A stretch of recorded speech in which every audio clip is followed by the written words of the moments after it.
Para explicar el concepto de mínimo técnico, partiremos con un dato de contexto. Como podemos ver en el gráfico, entre los años 2013 y 2014, la inyección de energía solar y eólica empezó a aumentar, lo que fue y es una buena noticia. Sin embargo, la variabilidad de estas energías, como mencionamos antes, complica su uso, porque la radiación solar llega principalmente en el día y la intensidad del viento cambia con las condiciones climáticas. Esto genera un indicador que se traduce en incertidumbre para el necesario equilibrio del sistema. Si solo usáramos energías limpias y bajo condiciones de falta de tecnologías de almacenamiento y líneas de transmisión, como las que tenemos hoy, tendríamos cortes permanentemente y necesitamos, por lo tanto, recurrir a energía proveniente de fuentes térmicas como el carbón o el diésel. Para eso se diseñó el mínimo técnico. ¿Qué es? Es una especie de seguro que pagamos a las centrales térmicas para que estén disponibles para funcionar cada vez que el sistema arriesga un desequilibrio. El desequilibrio en materia energética se paga caro, básicamente con cortes de luz. Es por eso que este seguro es tan importante y se ha vuelto cada vez más relevante considerando la enorme cantidad de energía renovable que hoy tiene el sistema. Tal como un auto gasta combustible al prenderse y las aspas de un helicóptero se demoran en alcanzar la velocidad suficiente para despegar, las centrales térmicas gastan recursos y tiempo en empezar a funcionar y no pueden estar encendidas sin inyectar energía. A cada empresa que el coordinador eléctrico declara en estado de mínimo técnico se le paga directamente y no entra en el cálculo del mercado marginal. Es un sistema aparte que funciona como una excepción. Es, como dijimos, un seguro energético que pagamos todos los chilenos. A esto llamaremos el costo del mínimo técnico. Si volvemos al ejemplo anterior, el mínimo técnico del helicóptero es entre que se echa a andar y está listo para volar. Eso tiene un costo que hay que pagar. Una central carbonera puede demorar muchísimas horas en iniciar su operación y volver a operar. Y por lo tanto, el coordinador no puede, por ejemplo, decir apaga 100% tu central porque sabe que en un par de horas más, cuando se vaya el sol, va a volver a necesitarla. Entonces necesita mantener la máquina, por razones de que después la va a necesitar a la noche, operando en un mínimo técnico. En Chile utilizamos el mínimo técnico como una garantía para un sistema que no se puede detener y para que no nos quedemos sin luz. Pero cuando tomamos la decisión de que una central funcione en mínimo técnico, esa central debe inyectar energía ocupando un lugar en las carreteras de la transmisión y, en consecuencia, le quita espacio a la inyección de energías renovables. El problema que plantea el sector renovable es que desde que se estrenó la ley de 1982, el mínimo técnico ha aumentado sistemáticamente y su aumento tiene un impacto enorme en el modelo de remuneración. El primer reclamo se refiere al espacio que ocupan los mínimos técnicos en las líneas de transmisión, que es, según ellas, excesivo. En resumen, se pide reducir el mínimo técnico ajustándolo a las reales capacidades de las centrales. El segundo reclamo es, como dijimos antes, que cuando una central está en mínimo técnico no marca el precio en el mercado marginal, se paga por fuera, y eso hace que si todos los otros proveedores de ese nodo están produciendo con renovables, reciban también cero por su producción. El mínimo técnico en Chile, de una forma que creo que debe ser revisada, no marca marginal, es decir, los pagos por mínimo técnico se le hacen directamente a la empresa generadora que está en mínimo técnico y por lo tanto esa energía que está ocupando una gran parte del sistema y que por lo tanto muchas veces está marcando o podría estar marcando o debería estar marcando el costo marginal del sistema, no marca marginal, disminuyendo en forma artificial los pagos para las empresas renovables. Hay otro problema de fondo con los mínimos técnicos, o más que de fondo físico, ¿ya? Que tiene que ver con que ¿por qué necesitamos unidades corriendo a mínimo técnico, operando a mínimo técnico? ¿Ya? Pero eso nuevamente tiene que ver con el problema que yo te comentaba anteriormente, es falta de flexibilidad en el sistema, que a su vez es falta de infraestructura de transmisión y almacenamiento. Los mínimos técnicos por sí mismos no son un problema, pero sí la cantidad de centrales a mínimo técnico que tenemos en ciertos periodos y que terminan perjudicando a las productoras de energía renovable. Este es otro de los elementos que se pide revisar si es que realmente queremos tener una matriz limpia. Muchas horas en donde aparecen estas unidades operando a mínimo técnico es un síntoma de un problema. Un problema en donde hay falta, como decía, de flexibilidad en el sistema. Entonces, la falta de flexibilidad es una limitante muy importante para poder avanzar de forma efectiva en la descarbonización y la transición energética. Efectivamente, estamos ante una crisis que tiene muchas variables. Como mencionamos antes, falta de líneas de transmisión, falta de tecnologías de almacenamiento y ahora la falta de remuneración por las reglas del mercado regido por la teoría marginalista o el llamado a funcionar a empresas termoeléctricas en mínimo técnico.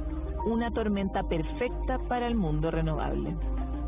Hoy día esto ocurre mucho más frecuentemente debido, como decimos, a la mayor variabilidad de generación variable, valga la redundancia. Lo segundo es porque, dado que era algo excepcional, se decía no contaminemos el costo marginal con esto que es tan excepcional. Esa lógica que funcionaba cuando realmente era excepcional, hoy día evidentemente debe ser puesto en entredicho porque a veces nos pasa el 40% del tiempo con mínimos técnicos. Los mínimos técnicos son un costo fijo del sistema, no son un costo variable, son un costo, por así decirlo, el costo para que el sistema permita estar operando de manera segura. Pero eso no es todo. El mínimo técnico surge de un informe que hacen las mismas empresas termoeléctricas y que es supervisado por el Coordinador Eléctrico Nacional. Es decir, son las empresas que reciben el pago por funcionar las encargadas de informar cuál es su mínimo técnico, lo que para algunos genera un mal incentivo.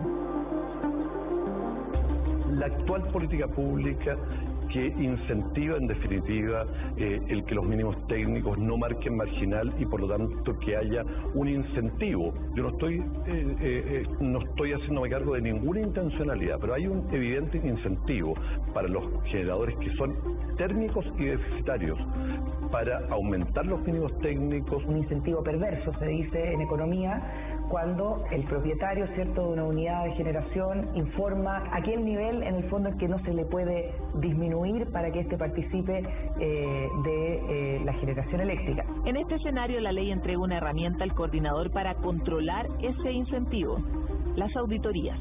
Y en ese sentido, las auditorías sí efectivamente sirven, sí son una medida de transparencia. El coordinador también debe y tiene la obligación entonces de propender a que esas informaciones que vengan de los propietarios de las unidades de centrales térmicas no solamente presenten informes por parte de sus propios tecnólogos, ¿cierto?, donde también está claramente un incentivo, ¿cierto?, que podría tergiversar el mínimo técnico que se requiere en el sistema, pero también porque son necesarias las auditorías independientes. Pero la facultad de hacer auditorías externas no ha sido ampliamente utilizada por el coordinador. ¿Por qué? Normalmente son informes de los fabricantes, y el fabricante es quien mejor conoce las máquinas o de un ingeniero independiente. Y también el coordinador en sus áreas técnicas tiene una contraparte técnica que permite validar la información. Revisamos las auditorías por parámetros de mínimo técnico encargadas por el Coordinador Eléctrico Nacional desde el año 2016. Hasta la fecha se han realizado 2 y una de ellas es un caso emblemático, el de Guacolda. El mismo año en que se interconectó el sistema eléctrico de Chile, una grave irregularidad de la central termoeléctrica Guacolda S.A., filial de AES Gener, se hizo pública. De acuerdo a cargos levantados por la Superintendencia de Electricidad y Combustible, tras reclamos de firmas de energías renovables no convencionales, Guacolda, la empresa en cuestión, informó un mínimo técnico mayor al real, por lo que se beneficiaba al aumentar el pago directo por su funcionamiento. Es decir, mientras la empresa decía y operaba con un mínimo técnico para sus 5 unidades de 60 megawatts y recibía un pago por esa producción, tras la auditoría se descubrió que cada planta debía operar a menor potencia.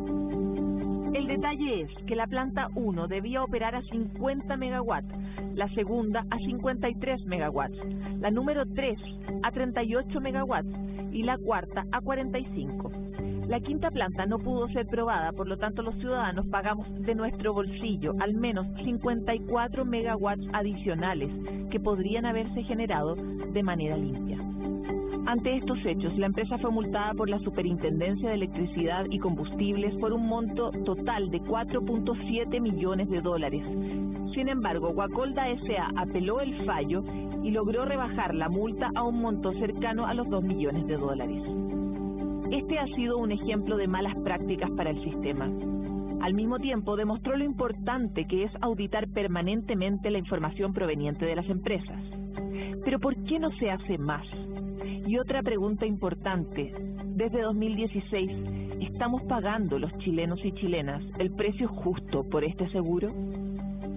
Le preguntamos a Juan Carlos Olmedo, presidente del Coordinador Eléctrico, cómo funciona el sistema de auditoría de mínimos técnicos para saber si efectivamente los mínimos técnicos son mínimos. ¿Cómo ustedes velan para que ese mínimo técnico sea el mínimo técnico? O sea, que sea realmente lo que necesitamos y que no estemos usando ineficientemente nuestra carretera. Bueno, nuestro director ejecutivo y su equipo técnico están permanentemente analizando. De hecho, el año 2020 se hizo una campaña de revisión muy rigurosa de los niveles de mínimo técnico que informan las empresas y se lograron reducciones sustanciales. O sea, bueno, nuestras áreas técnicas piden informes, siendo redundante, técnicos de las razones por las cuales se fijan esos niveles mínimos de operación, que usualmente las empresas envían informes de fabricante o de algún ingeniero independiente, se revisa y en la medida que existe razonabilidad los valores son aceptados por la dirección ejecutiva. Ya, y desde ese punto de vista, el hecho de que los informes los hagan las mismas empresas, ¿no es un poco el gato cuidando la carnicería? Como te digo, normalmente son informes de los fabricantes y el fabricante es quien mejor conoce las máquinas o de un ingeniero independiente. Y también el coordinador en sus áreas técnicas tiene una contraparte técnica que permite validar la información. La disonancia que produce la definición de mínimo técnico por parte del coordinador ha hecho que estos cuestionamientos crezcan en la industria. Decidimos hablar con el ministro de Energía, Diego Pardo, para conocer su opinión y luego de que éste anunciara que iba a trabajar durante este año para revisar los mínimos técnicos. Hay efectivamente una oportunidad de generar mayor confianza en los actores de la industria. Cuando los actores de la industria, cuando distintos actores de la industria desconfían de que ese número sea el correcto, eso significa que hay una oportunidad de hacerlo mejor. Que esas auditorías tengan un nivel de transparencia, un nivel de trazabilidad que permitan que, digamos, ese número sea confiable para todo el mundo. O sea, yo creo que nadie duda de que hay unos mínimos técnicos que tienen que ocurrir porque es más eficiente para la operación del sistema, pero el número específico tiene que ser confiable por todos los participantes del mercado. Y puede ver que hoy día hay mucha gente que lo desafía.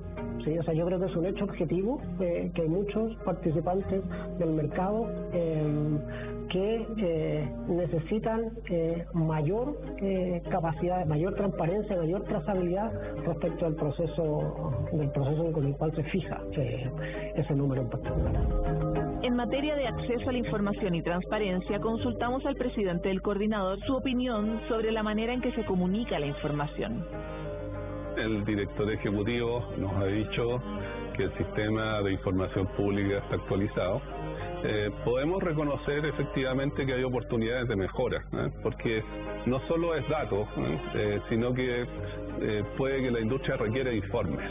Y en eso estamos abiertos a recibir a todos los agentes del mercado y entender qué tipo de informes necesitan. En el siguiente bloque hablaremos de la polémica percepción de seguridad en el sector energético y cuál es la relación entre el aumento de seguridad y la disminución de uso de energías renovables.